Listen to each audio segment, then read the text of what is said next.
mahasiswa Institut Agama Islam Negeri Loksmawe, program studi bimbingan konseling Islam dengan NIM 2022-32037. Dalam video kali ini saya akan membahas terkait mata kuliah fikih dan usul fiqh dengan pembagiannya, salah satunya yaitu istihsan.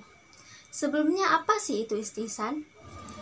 Istihsan secara bahasa yaitu kecenderungan seseorang terhadap suatu karena menganggapnya lebih baik, baik yang bersifat lahiriah atau maknawiyah, meskipun hal itu tidak baik oleh orang lain. Secara istilah, istihsan yang pertama mengeluarkan hukum terhadap suatu masalah dari hukum masalah yang serupa kepada hukum lain karena didasarkan hal lain yang lebih kuat dalam pandangan mujtahid. Yang kedua, meninggalkan apa yang menjadi konsekuensi kias tertentu menuju kias yang lebih kuat darinya. Dan yang ketiga, mengamalkan dalil yang paling kuat di antara dua dalil. Definisi istihsan dari mazhab Maliki. Yang pertama, Ibnu Arabi bahwa istihsan ialah meninggalkan ketetapan dalil dengan cara mengecualikan dan meringankan, karena ada perhitungan yang menentang di dalam sebagian dari ketetapannya. Yang kedua, Asy-Syatibi bahwa istihsan ialah istihsan menurut pendapatku dan menurut para ulama Hanafiyah, yaitu beramal dengan dalil yang lebih kuat di antara dua dalil. Dan yang ketiga, Ibnu Rusyid bahwa istihsan ialah meninggalkan suatu kias yang membawa kepada yang berlebih-lebihan atau melampaui batas di dalam hukum yang berpindah kepada hukum lain yang merupakan pengecualian. Dasar hukum istihsan.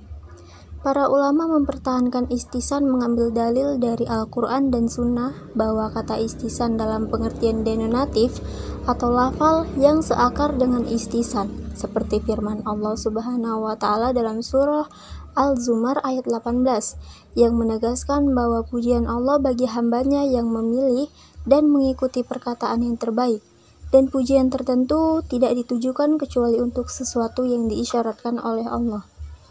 Allah menegaskan pada Al-Quran surah Az-Zumar ayat 55, dan dalam ayat ini Allah memerintahkan kita untuk mengikuti yang terbaik dan perintah menunjukkan bahwa ia adalah wajib.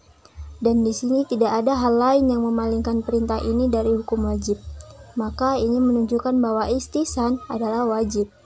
Dan hadis Nabi SAW menunjukkan bahwa apa yang dipandang baik oleh kaum muslimin dengan akal sehat mereka, maka ia pun demikian di sisi Allah.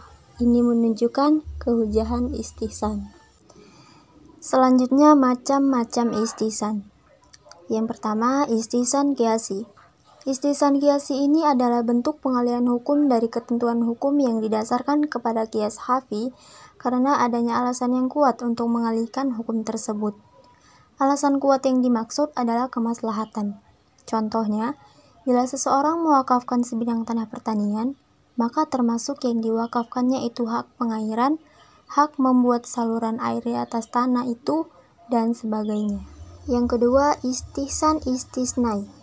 Istihsan istisnai ini adalah hukum pengecualian dari kaidah-kaidah yang berlaku umum karena ada petunjuk untuk hal tersebut.